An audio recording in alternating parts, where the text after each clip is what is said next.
Welcome back. Let me ask you something. Have you ever stood in front of a woman confident, composed, beautiful, and yet you felt something beneath the surface? A tremble in her voice, a flicker in her eyes, a moment of silence that spoke louder than words.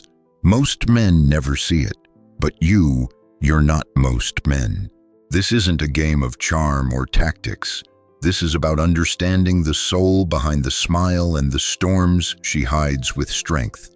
Because behind every seductive glance or stubborn silence, there are silent vulnerabilities, emotional patterns, and ancient instincts she'll never speak of but always hopes you will understand.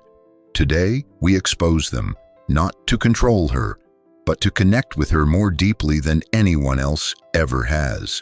These are the 9 psychological weaknesses in women that only the emotionally grounded Stoic man can recognize and respond to, not with fear, but with quiet power. So if you're ready to stop reacting and start leading with presence, let's begin.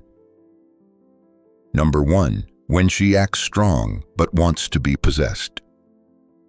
Welcome back. Let me ask you this. What if the woman who pushes you away is actually begging for you to stay? What if behind her confidence, her sharp tongue, her independence is a storm of craving not to be dominated, but to be possessed? Emotionally, spiritually, energetically, it's not weakness, it's instinct. She doesn't want to be your owner. She wants to feel your presence, to feel that no matter how loud she gets, your silence is stronger. This isn't about control. This is about the ancient pull between masculine and feminine polarity. The craving to feel someone else's gravity so intense that her armor falls off by itself. You see, modern women are taught to appear unshakable, to say, "I don't need anyone. I'm good on my own." But her biology doesn't lie. She longs for something that most men today are too scared to offer: direction without apology. Watch her carefully when she says, "Don't try to control me," but leans in when you speak with certainty. Observe her eyes when you say, "We're going here, 7 p.m. Wear that dress I like," and she hesitates but smiles. Her words are the test. Her behavior is the truth. Because in her core, she doesn't want a man who asks. She wants a man who knows himself, who knows her chaos and doesn't flinch, who holds her stare without blinking. And when she throws little tantrums or challenges you with sarcasm like, "Oh, so you think you know me?" Don't chase, don't explain, don't argue, smile and lead. This is what it means to possess her soul without ever needing to hold her tight. You move with purpose, with stillness, with certainty, and suddenly, she lets go of control because she finally feels safe. Marcus Aurelius once said, "You have power over your mind, not outside events.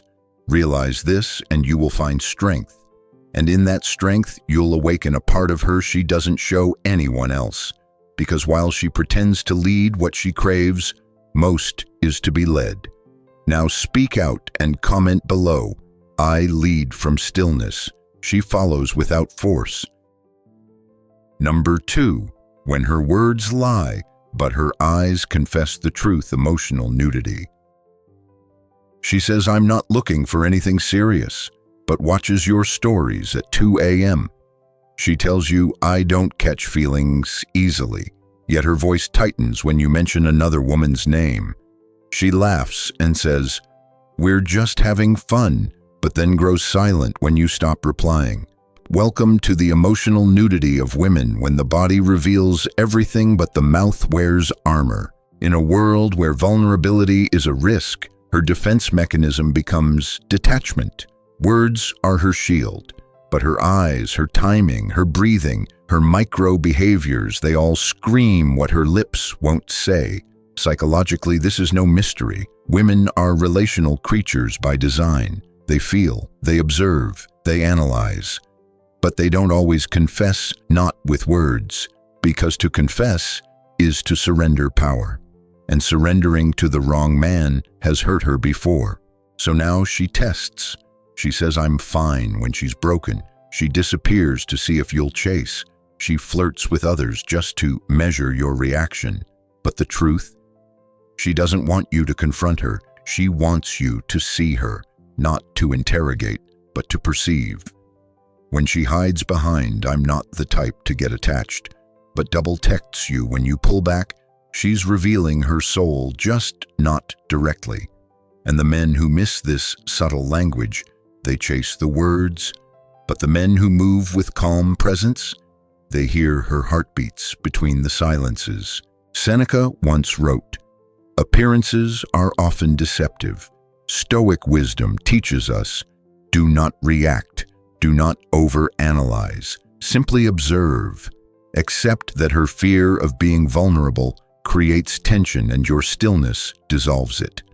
Because when she senses you're not afraid of her contradictions, when you can look past her 'I'm fine' and say gently, 'I know you're not, and that's okay,' you invite her into emotional intimacy without pressure. And here's the secret. It's not about solving her. It's about holding her emotionally, mentally, and energetically to create a space where she can stop performing and simply be. That's when the walls fall. That's when love becomes inevitable. Now speak out and comment below. I see what her words hide, but her soul reveals." Number 3. Her love for chaos isn't what you think. Drama addiction. She says she wants peace, but she creates storms. She begs for stability, then picks a fight when you don't reply fast enough. You give her affection, and she pulls back just to feel the gravity of your desire again. It confuses most men, but not the Stoic man. You don't flinch because you understand. She doesn't love drama. She's addicted to certainty, and ironically, she creates chaos to test if you'll survive it. This is not malice. This is emotion without grounding. It's a subconscious trial, a psychological stress test. Will you still stay standing when I fall apart? Because deep inside her, past the rehearsed independence, past the loud opinions, there's a girl searching for an anchor. Not someone who matches her chaos, but someone who neutralizes it. According to modern psychology, emotional turbulence is often a cry for safety. When she picks a fight over a late reply, she's not angry. She's afraid you'll detach. When she acts cold out of nowhere, she's not testing your patience. She's testing your depth. She wants to know if your calm is more powerful than her storm. And that's where the Stoic man shines. You don't yell, you don't chase, you don't even try to fix it. You contain it by containing yourself. Seneca wrote, "If you want to be strong, learn how to endure." And in her chaos, your endurance becomes seduction. Because when you remain composed while she's loud, when you smile gently while she tries to provoke, when you say, "I'll be here when you're ready to speak," instead of arguing back, you disrupt the cycle. You become her safe place, not because you stopped the drama, but because you refuse to be absorbed by it. That's power. That's masculinity, not dominance over her, but mastery over yourself. So the next time she creates a mess out of nowhere, don't be baited. See the girl inside the fire, hold your ground, and wait for the storm to pass. She will return not because you chased, but because you remained. Now, speak out and comment below. I remain calm while her storm rages, because true strength isn't in how loud you roar, it's in how still you stay when the world shakes. Number 4. Her fantasy is a cry for reality, the escape into imagination. She wants the fairy tale, but not the one with castles and roses. She dreams of a man who doesn't flinch, a man whose eyes see through her chaos and whose touch commands calm. Not because he's trying to impress, but because he simply is. She's tired of men asking for permission, tired of men waiting for her to decide where to eat, how to lead, how to feel. She wants to surrender, but only to someone who won't collapse under her fire. In psychology, this is called fantasy compensation. When reality lacks depth, the mind escapes. Women escape into imagination when their world feels flat, uninspired, or too easy to control. You see, she might be with a man who says all the right things, but never takes the lead. She might receive compliments, flowers, texts, but no direction. And without direction, there is no polarity. Without polarity, there is no desire. That's where you come in, not as her dream, but as her interrupter. The man who reminds her that reality, when lived with strength, is better than imagination. When you speak, speak with conviction. Look into her with the calm of a man who's seen fire and didn't run. Don't ask, "What do you want to eat?" Say, "Get ready. I'm taking you somewhere you'll love." Don't text 3 times to ask if she's okay. Call her once, speak slow, and listen like her words matter more than your own. Your presence must outshine her daydreams. Your stillness must silence the noise in her head. Marcus Aurelius once said, "The soul becomes dyed with the color of its thoughts." If she's been coloring her mind with fantasy, you must repaint it with grounded presence. Not force, not control, just solid, unwavering masculinity. A man who does not need to perform because everything about him already communicates, "I know who I am. Come as you are or don't." When you live like that, you become the reality she never imagined but always longed for. And the moment you speak from a place of purpose, she will forget every story she ever told herself. Because nothing is more intoxicating to a woman than this.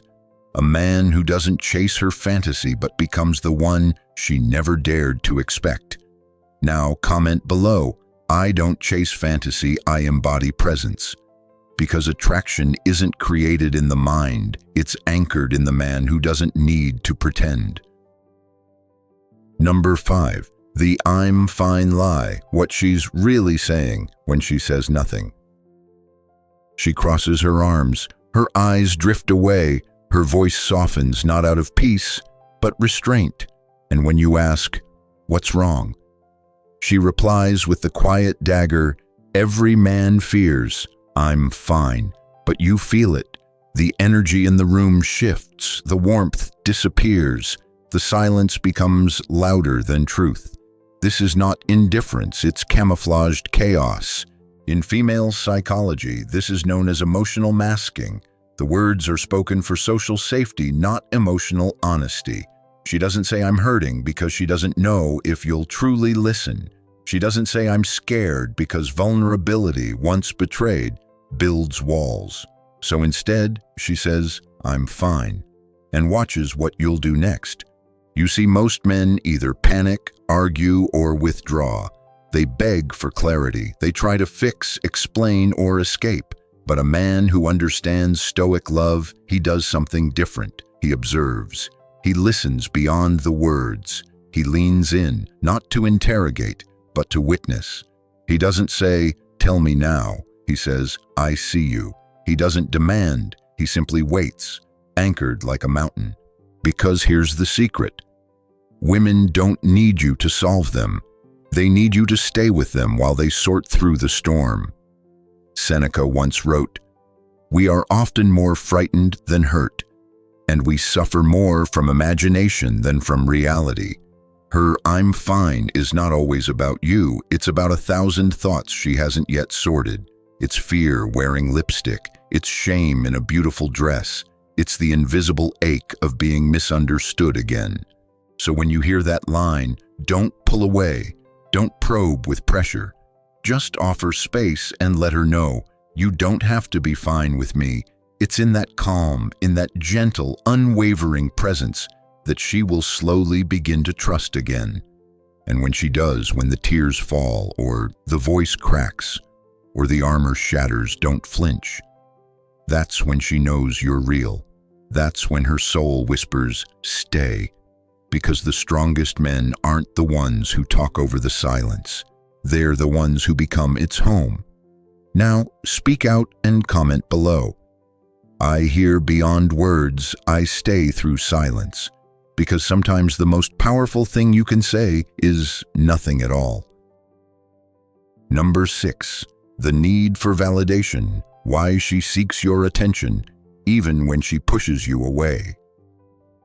You stop replying for a few hours, and suddenly, she views your story 3 times. She sends a random just checking in message. She posts a cryptic quote about self-worth. And you wonder if she said she didn't care, why is she still orbiting your world? This is the paradox of female validation. She doesn't want your attention because she needs it. She wants your attention because it confirms one thing: she still matters to you. According to modern psychology, attention, especially from a man she wants or still desires, functions as emotional currency. It validates her presence, her allure, her place in your mind. Even the woman who seems emotionally distant, who says "I'm over it," may find herself scrolling through your old messages just to feel a flicker of significance again. But here's the danger for you, brother. If you give her that validation too easily, you lose your value, because what comes cheap gets dismissed. She wants to feel seen, but she wants to earn it. She wants to feel like your attention isn't up for grabs, that it must be drawn out by something real. Marcus Aurelius once wrote, "If you are pained by any external thing, it is not this thing that disturbs you, but your own judgment about it. So judge wisely. When she tests your distance, don't rush to close the gap. When she sends bait, don't bite it with desperation. Instead, hold your ground. Respond when it aligns with your purpose, not your emotional impulse. Send short replies, not to manipulate, but to remain centered. Example, she texts, "Just wanted to say hi." You reply, "Nice of you to check in. Hope you're thriving." No emojis, no heart-pouring confessions, just calm presence, like a stoic lion surveying the terrain, not a needy pup wagging for crumbs. She will feel the difference. You're not avoiding her, you're valuing yourself. And that's what makes her curious. That's what makes her want more, not because you're playing hard to get, but because you are hard to reach emotionally, unless it's real. This isn't manipulation. This is masculine discipline, because as Seneca reminds us, he who is brave is free, and a man who no longer seeks approval is the freest man in any room. So let her reach out, let her wonder, let her think about you in the silence, because when you no longer chase, you become the one worth chasing. Now speak out and comment below. I don't chase validation, I embody value. Because in the end, it's not about proving your worth, it's about knowing it.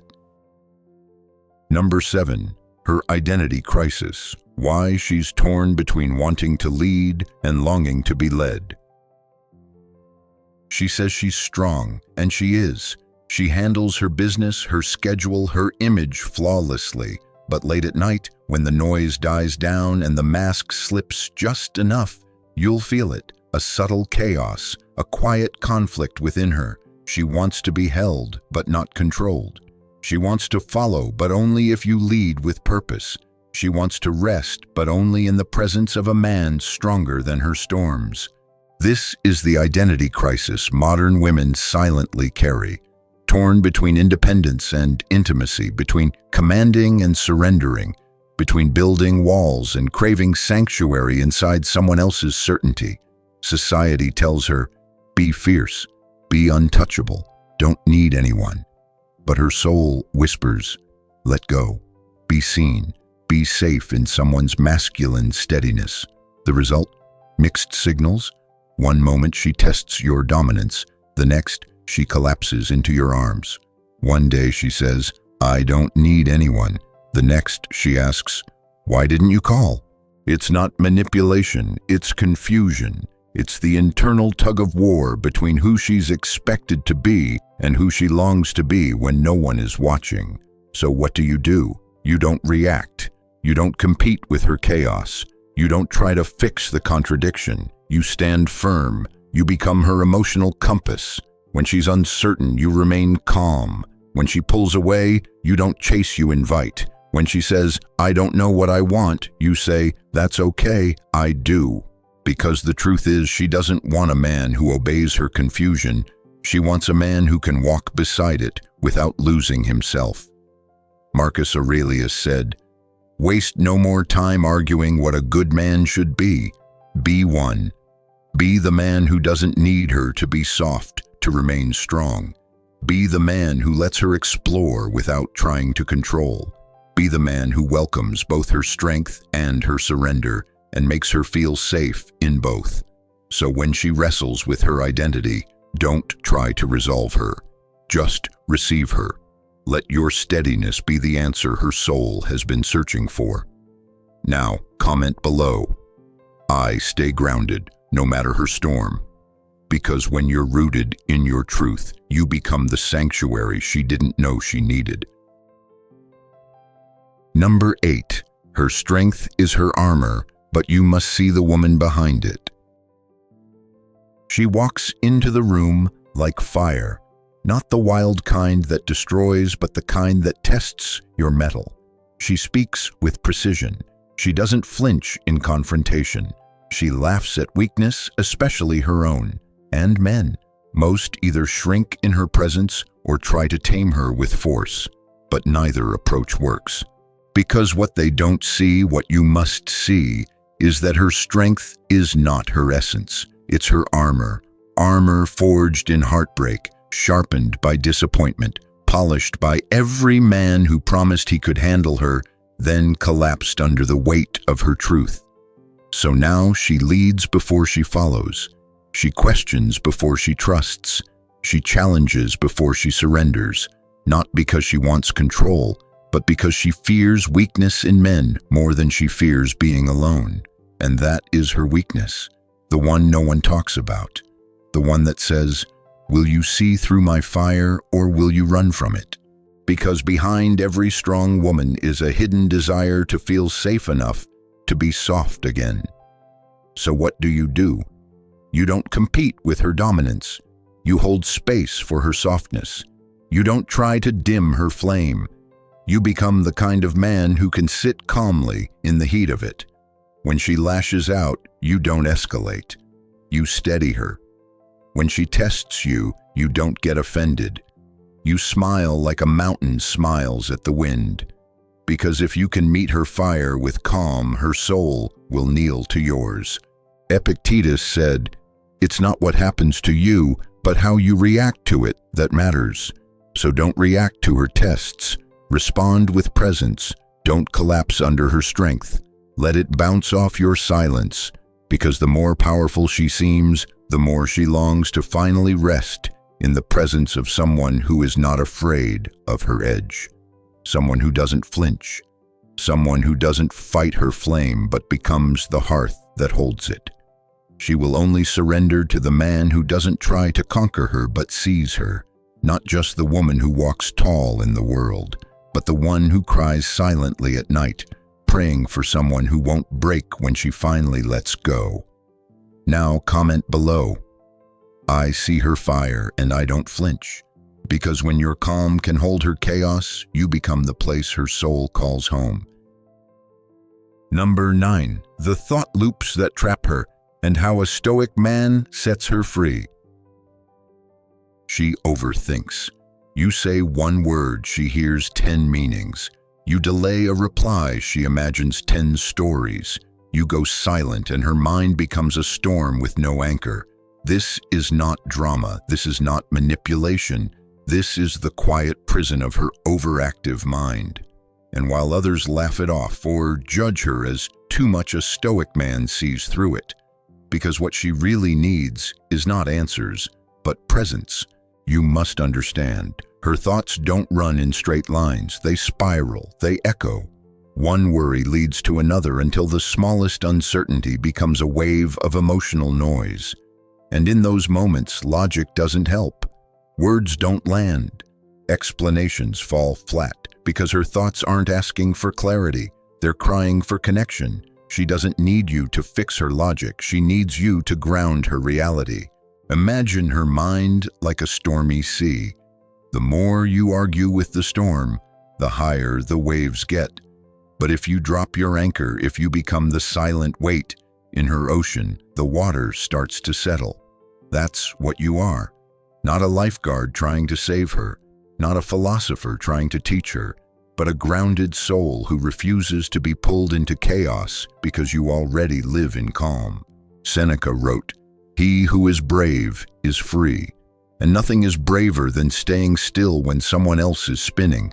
So when she spirals, don't react. Look her in the eyes, hold her hand gently, and say nothing. Let your calm heartbeat be louder than her loudest thought, because in your silence, she will find her center. She will cry, she will melt, she will feel seen.